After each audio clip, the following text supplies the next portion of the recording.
இந்த வீடியோ பார்க்கும்போது நிறைய பேர் ஓட்டுன்றது போட்டிருப்பீங்க. சில பேர் போடாம இருக்கிறவங்க கூட இருக்காங்க. ஆனா எப்பயுமே ஏன் எல்லாரும் ஓட்டுன்றது ரொம்ப முக்கியம் ரொம்ப முக்கியம்ட்டு நிறைய தடவை சொல்றாங்க. உண்மையாவே ஓட்டுன்றது அவ்வளவு ரொம்ப இம்பார்ட்டன்ட்டா? சரி, இந்த ஓட்டுன்றது எப்படி உருவாச்சு, இந்த சிஸ்டம்ன்றத ஃபர்ஸ்ட் எப்படி கிரியேட் ஆச்சு, இந்த ஓட்டிங் எல்லாம் வர்றதுக்கு முன்னாடி எப்படி ஜனங்கள்லாம் ஆமோதிச்சு ஒருத்தரை நியமிக்கிறாங்களோ, ஐ மீன் ஒருத்தரை சூஸ் பண்றாங்களோ, அவங்க தான் சில பீரியட் ஆஃப் டைமுக்கு ஆட்சி செய்யணுன்ற ஒரு சிஸ்டம்ன்றது எப்படி வந்துச்சு, இதுக்கு முன்னாடி எவ்வளவு ஸ்ட்ரகிள் எல்லாம் ஃபேஸ் பண்ணாங்க. ஓட்டுன்றது ஃபர்ஸ்ட் ஆஃப் ஆல் பப்ளிக்கு இல்லவே இல்லாம இருந்ததுனால அப்பான சஃப்ரேஜஸ் என்ன, அதுக்கப்புறம் நம்மளுக்கு இப்போ வந்த பிறகு நம்ம அந்த ஓட்டிங் சிஸ்டம் எவ்வளவு கேர்லெஸ்ஸா பாக்குறோம், அது ஏன் பார்க்க கூடாது, அதுக்கு எதுக்கு இவ்வளவு வேல்யூ தரணும்ன்றத இந்த வீடியோல நம்ம கிளியரா டிஸ்கஸ் பண்ண போறோம். Sit back, relax, welcome to honey badger. இப்போ இந்த ஓட்டிங்ன்றத எங்கிருந்து தொடங்குச்சுன்றத நம்ம கிளியரா பார்க்கலாம். 754 BCல ஸ்பார்டஸ்ன்ற ஒரு கிங்டம்ல தான் இந்த ஓட்டிங் சிஸ்டம்ன்றது பிறக்குது. ஓகே, இந்த ஸ்பார்டஸ்ன்றவங்க யாருன்னா, நம்மளுக்கு எப்படி ராஜராஜ சோழர்கள் பாண்டியர்களோ அந்த மாதிரி ஃபாரின்ல அவங்களுக்கு வந்து இந்த ஸ்பார்டஸ் அந்த மாதிரி நிறைய கிங்டம்ஸ்காரங்க இருந்தாங்க. அதுல ஒரு கிங்டம்ல தான் இந்த ஸ்பார்டஸ்ன்றவங்க இவங்க இந்த ஓட்டிங் சிஸ்டம்ன்றதை எடுத்துட்டு வந்தாங்க. ஆனா இந்த ஓட்டிங் சிஸ்டம் வந்து எல்லாராலையும் ஓட் பண்ண முடியுமான்னா கிடையாது. ஒரு வலிமையா இருக்கிறவங்க, வலிமையா இந்த சென்ஸ் வந்து உடல் ரீதியா கிடையாது, பண ரீதியாவும் இல்ல, ஒரு இந்த ஆஸ்தி அந்தஸ்து இருக்கிறனால மட்டும்தான் இந்த ஓட்டிங்ன்றத அவங்களுக்கு அந்த பவர்ன்றத கொடுக்கப்பட்டுச்சு. இந்த ஓட்டிங்ன்றத டெவலப் ஆகி வந்துச்சு. ஸோ இந்த 17th செஞ்சுரியில இந்த ஃபாரினர்ஸ் ஒரு சட்டம்ன்றது எடுத்துட்டு வராங்க, UAS அப்படின்ட்டு, யூனிவர்சல் அடல்ட் சஃப்ரேஜ். ஸோ இவங்க என்ன பண்றாங்கன்னா, உலகம் பூராவே மக்கள் எல்லாம் எப்படி எல்லாம் துன்புறுத்தப்படுறாங்க, எதனால துன்புறுத்தப்படுறாங்க, ஏன்னா சரியான ஒரு ராஜாவையோ சரியான ஒரு மந்திரிகளையோ இவங்க சூஸ் பண்ற பவர் இல்லாதனால தானே அப்படின்ட்டு இவங்க அதனால மட்டுமே இந்த சிஸ்டம் இம்ப்ளிமெண்ட் பண்ணல. நிறைய பேருக்கு தெரியும்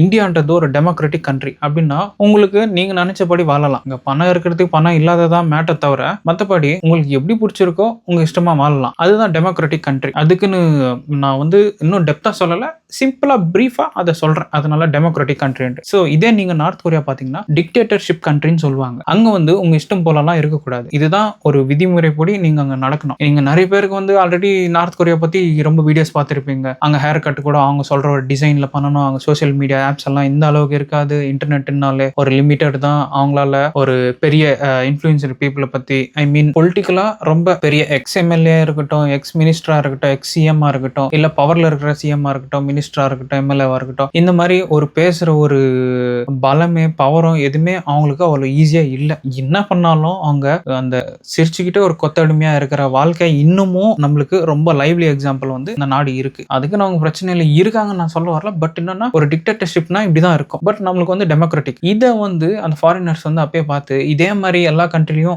நம்மளுக்கு வந்து ரெபிலியனா அப்படின்னா நம்மளுக்கு வந்து ஒரு ரிவர்ஸா மாறிட்டாங்கன்னா, இப்ப நம்ம இந்தியாக்காரங்க 1947ல எப்படி ஒரு பிரிட்டிஷர்ஸ்க்கு நம்ம திரும்பி நின்று அவங்க கூட சண்டை போட்டு நம்ம ஃப்ரீடம்ன்றதை எப்படி கெட் பேக் பண்ணிக்கணுமோ, இதே மாதிரி எல்லா கண்ட்ரிலையும் அவங்க ஸ்டார்ட் பண்ணாங்கன்னா, இந்த இவங்க ஸ்டார்ட் பண்ணும் இந்த ஒரு கவர்னன்ஸ், இந்த ஒரு எதுவுமே இல்லாம ஒரு மண்ணோட மண்ணா போய்கிட்டு இஷ்டத்துக்கு நாடுன்றது எப்படியோ ஒரு யாருக்குமே வளர்ச்சி இல்லாம அவங்க குடும்பத்துக்கு, அவங்க நெக்ஸ்ட் இருக்கிற ரூட்ஸுக்கு, இதெல்லாமே ஒரு நல்லவனும் கெட்டவனும் எல்லாரும் ஒரு சபையில உட்காந்து சேர்ந்து முடிவு எடுத்துட்டு ஒரு யூனிவர்சல் அடல்ட் சஃப்ரேஜ் என்ற ஒரு கான்செப்டை எடுத்துட்டு வந்து முன் வைக்கிறாங்க. முன் வச்ச பிறகுதான் இந்த ஓட்டிங் சிஸ்டம் ஜனங்களுக்கு கூட இந்த பவர் வரட்டும். ஏன்னா இவங்க வந்து ஆட்சி செய்யறது ஜனங்க. சோ நம்மள ஆட்சி செய்ய போறவங்களை தேர்ந்தெடுக்கிற பவர் நம்ம கிட்டயும் இருக்கும் அப்படின்ட்டு ஜனங்க உணரணும்ட்டு அவங்க வந்து ஜனங்களுக்கும் கொடுக்குறாங்க. அண்ட் இது வந்து ஃபர்ஸ்ட் வந்து வீட்டுல ஒரு 4 பேர் இருந்தோம்னா, ஐ மீன் அந்த 18 வயசு தாண்டி ஒரு 4 பேர் இருந்தோம்னா 4 பேருக்குமே கிடையாது. அதுவும் ஆம்பளைங்களுக்கு மட்டும்தான். I mean only men can be voted. வீட்டுல இருக்கிற ஆம்பளைங்கள் மட்டும்தான் இந்த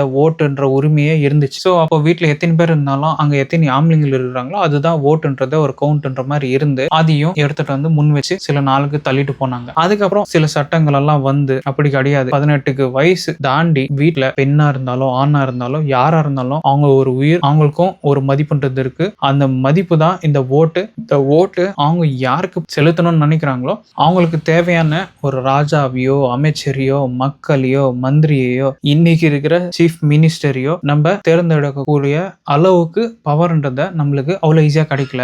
ரொம்ப சஃபர் ஃபேஸ் பண்ணி தான் நம்மளுக்கு இந்த ஓட்டிங்ன்றத கிடைச்சது. ஓகே, இது ஏன் ப்ரோ இவ்வளோ ஒரு டெப்த் டெப்தா இழுத்து சொல்றேன் அப்படின்னா, இன்னைக்கு நம்ம வந்து கஷ்டம் இல்லாம இல்ல இருக்கு.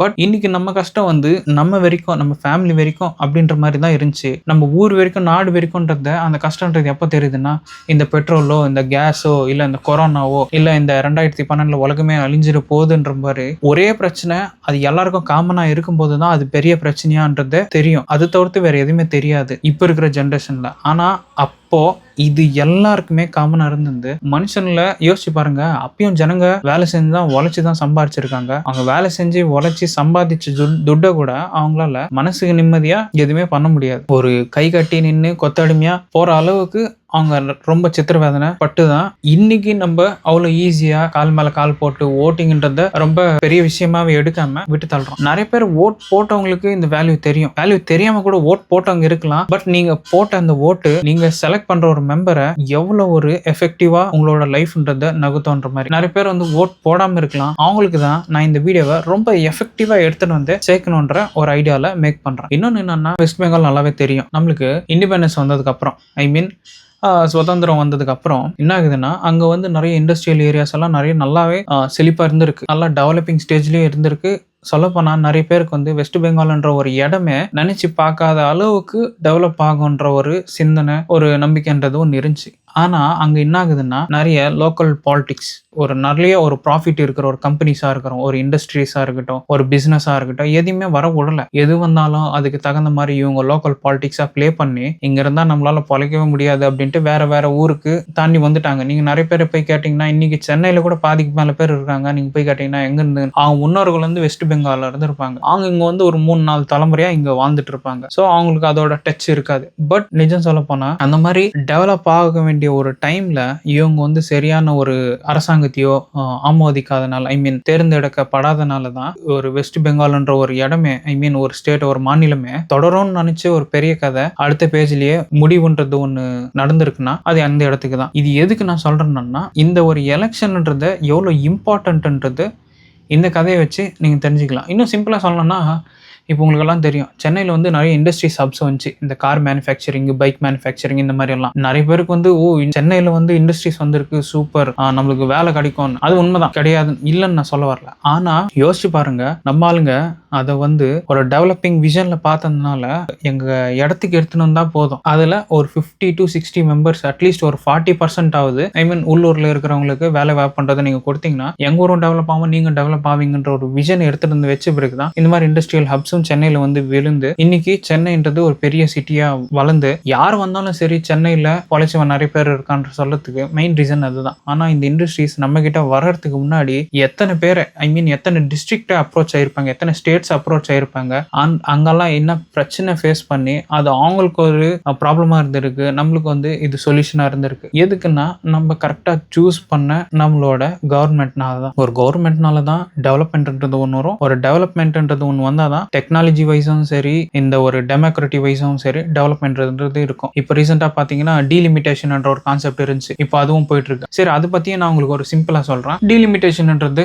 ஓரப்போ இந்த 1975 டைம்ல என்ன ஆகுதுன்னா, ஒரு சட்டம்ன்றது ஒன்று எடுத்துட்டு வராங்க. என்னன்னா, நம்ம வந்து இந்தியாவில் பாப்புலேஷன்ன்றது ஒன்று ஜாஸ்தி ஆகிட்டே இருக்கு. இதை வந்து நம்ம கட்டுப்படுத்தணும்னா நம்ம ஒரு ரூலை ஒன்று பாஸ் பண்ணணும். எப்படின்னா, நாம் இருவர் நமக்கு இருவர்ன்ற ஒரு சட்டம், ஐ மீன் வீட்டுக்கு 2 பசங்க தான் இவங்க பர்த்ன்றதை கொடுக்கணும் அப்படின்றத ஸ்லோவா இம்ப்ளிமெண்ட் பண்ணி ரெண்டு பக்கமும், ஐ மீன் நார்த் சைடு இம்ப்ளிமெண்ட் பண்றாங்க, சவுத் சைடு இம்ப்ளிமெண்ட் பண்றாங்க. ஆனா ரெண்டு பக்கமும் எஃபெக்டிவா எடுத்துட்டு போனதே வந்து சவுத் தான். இந்த சவுத்ல இருக்கிறவங்க கவர்மெண்ட் பாஸ் பண்ண ஒரு ரூலை ரொம்ப எஃபெக்டிவாகவும் எடுத்துட்டு வந்து நிக்க வச்சாங்க. அது எவ்ரி 25 வருஷத்துக்கு ஒரு வாட்டி அனலைஸ் பண்ணி யாரெல்லாம் கரெக்டா பண்ணிருக்காங்கன்றத செலக்ட் பண்ணணும்ட்டு யூஸ் பண்ணிட்டு வந்தாங்க. இன்னைக்கு நார்த் சைடுல பாப்புலேஷன்ன்றது வந்து எக்கச்சக்கமா இருக்கு. சவுத் சைடுலன்றது வந்து பாப்புலேஷன் வந்து நம்ம ஒரு பேலன்ஸ்டா வச்சுக்கணும்னு பார்த்தா இன்னைக்கு பேலன்ஸோட லிமிட்டுக்கு வந்துட்டு இருக்கு. ஏன்னா நாம் இருவர் நமக்கு இருவர்ன்ற கான்செப்டே நிறைய பேர் இப்போ ஃபாலோ பண்றதுக்கு கூட யோசிக்கிறாங்க. வீட்டுக்கு ஒருத்தர் இருந்தாவே ஜாஸ்தின்ற மாதிரி நிலைமைக்கு இன்னைக்கு இந்த ஃபுட்டுனாலையும் சரி, ஃபினான்ஷியல் ப்ராப்ளம்ஸ்லயும் சரி,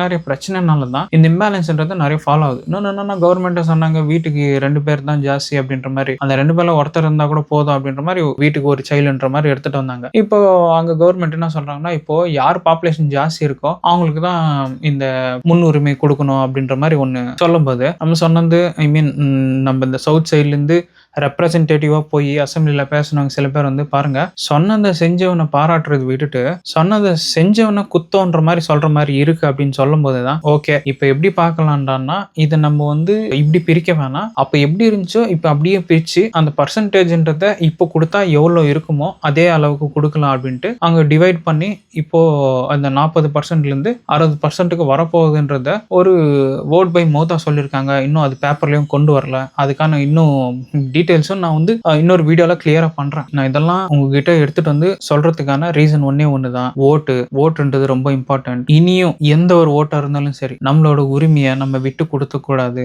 ஏன்னா இந்த ஓட்டுன்றது நம்ம கிட்ட அவ்வளவு ஈஸியா வரல. ஸோ ஓட்டுன்றது ஒன்று எவ்வளோ ரொம்ப இம்பார்ட்டன்ட்ன்றத உங்ககிட்ட எடுத்துட்டு வந்து சேர்க்கணுன்றது தான் என்னோட நோக்கமே. இன்னொரு இன்ஃபர்மேஷனோட இன்னொரு வீடியோல உங்களெல்லாம் சந்திக்கிறேன். Until then, bye from Honey Badger.